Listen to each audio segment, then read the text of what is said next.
바이든 미국 대통령이 취임 후 처음으로 한국을 방문합니다. 이번 달 20일에 오는데요. 우선 한미 정상회담 일정이 있고 삼성전자 공장을 찾을지가 관심사입니다. 경제 안보 관점에서 아주 분명한 이유가 있다는데요. 어떤 이유일까요? 글로벌리티 홍서구 기자와 알아보겠습니다. 안녕하십니까? 네, 안녕하세요. 바이든 미국 대통령의 첫 방한인데 특이하게 일본보다 한국에 먼저 오네요.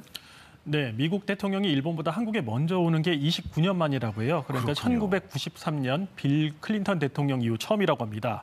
이 바이든 대통령 일정 보면 20일 한국에 들렸다가요. 24일 도쿄에서 열리는 쿼드 정상회의에 참석을 한다고 합니다.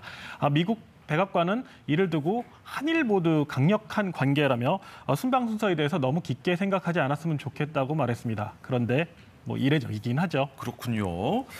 분명히 미국 대통령이 일본보다 한국에 먼저 오는 것은 이유가 있어서일 것이다. 그런 얘기인가요? 네, 일단 방한 일정부터가 좀 깁니다. 20일부터 2박 3일인데요. 물론 북핵 문제 등 안보 이슈도 있습니다. 그런데 진짜 중요한 이유, 이 사진에 있고요. 이 손을 주목해 볼 필요가 있습니다. 뭘까요? 손에 들고 있는 거 반도체인 것 같아 보이네요. 네, 뉴스에 많이 나왔던 이제 웨이퍼라고 하는 건데요. 지금 바이든 방한 일정에 반도체 나노 공장 방문 이야기가 나오고 있거든요. 유력하게 거론되고 있는 곳이 삼성전자 평택 공장입니다. 바이든 대통령은 취임 이후부터 줄곧 반도체의 중요성을 강조해 왔는데요. 반도체 관련 회의를 직접 챙겼고요. 미국의 삼성전자 관계자들을 백악관으로 불렀습니다. 지난해에는 반도체 칩 기술 단계 등 민감한 기밀 사항까지 제출을 요구하며 투자 압박에 나섰고요. 결국 텍사스의 삼성전자의 두 번째 파운드리 공장을 유치하는 데 성공했습니다. 반도체 협력하자 대신 미국을 중심으로 바로 이것이 바이든이 원하는 겁니다. We're going to ensure that semiconductors, the power of the economy, and our national security are made here in America again. 그러니까 반도체 들고 한미 경제 안보 동맹을 강화하는데 한국이 좀 동맹국이니까 도와달라 이런 내용이겠네요. 네, 도와달라는 정도가 아니라 꼭 필요하다라고 할 수 있는데요. 도와주십시오입니까? 네, 미국이 한번 표 보실게요. 한때 세계 1위의 반도체 생산국이었습니다. 그렇지만 현재는 12%밖에 안 되고요. 그렇죠. 이 자리를 한국과 타이완, 일본이 차지하고 있습니다. 특히 아주 작고 미세한 공정인 5나노미터 미하의 첨단 반도체는 딱 두 곳, 삼성전자 그리고 타이완의 TSMC 두 곳만 생산이 가능합니다. 미국이 반도체 주도권을 되찾기 위해선 갈 길이 먼 상황인데요. 여기 신경 쓰이는 존재가 있으니 바로 중국입니다.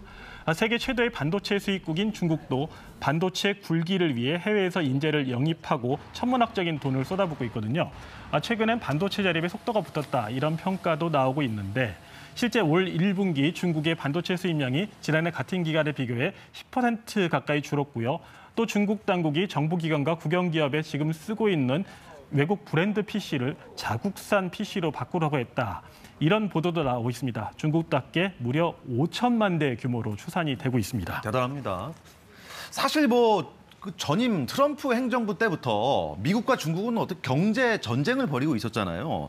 바이든 정부는 특히 반도체 패권을 놓고 중국과 한판 승부를 벌이고 있는 것 같아 보입니다. 네, 트럼프 행정부 때도 자주 나왔던 회사죠. 중국의 화웨이인데요. 이 미국은 화웨이에 대한 반도체 공급망 끊어버렸다고 합니다. 또 이제 인텔이 중국 현지에 반도체 웨이퍼 생산을 늘릴 계획이 있는데 이것도 막았다고 하네요. 그러니까 아무리 미국 기업이라도 중국에 도움이 되는 일은 용납하지 않겠다는 겁니다. 근데 문제가 하나 있는데요. 영국 이코노미스트가 보도한 내용입니다. 미국의 3대 반도체 장비 업체 모두 중국에서 올리고 있는 매출이 상당하다는 겁니다. 이 어플라이드 머티리얼스라는 곳은 지난해 전체 매출 230억 달러 가운데 70억 달러를 이제 중국에서 벌어들였고요. 램 리서치도 146억 달러 중 3분의 1가량의 매출이 중국에서 나왔습니다. 이코노미스트는 미국의 세 업체가 각기 다른 반도체 제조 공정을 갖고 있어서 미국 입장에서는 기술 유출을 피할 수 없고 중국에 도움이 된다고 분석했습니다. 그런데 중국에 반도체 공장이 있는 건 우리나라도 마찬가지 아닙니까? 네, 미중 간 반도체 패권에 우리나라가 이렇게 낀 모양새인데요. 미국은 우리 삼성전자뿐만 아니라 타이완 TSMC와도 반도체 협력을 강화하고 있고요. 일본과는 2나노 공정 반도체를 함께 개발하기로 했습니다. 중국은 우리나라에 있어서는 반도체 최대 수출국이자 무역 흑자를 최대로 내는 품목 역시 반도체입니다. 삼성전자의 해외 유일 메모리 공장도 중국 시안에 있습니다. 그래서 우방과 함께 가야 하는 상황에서 우리 경제의 득실을 충분히 따져볼 필요가 있어 보입니다. 네, 바이든 미국 대통령의 첫 한국 방문, 과연 우리 반도체 산업에 어떤 결과를 가져올까요? 홍석우 기자, 잘 들었습니다. 고맙습니다.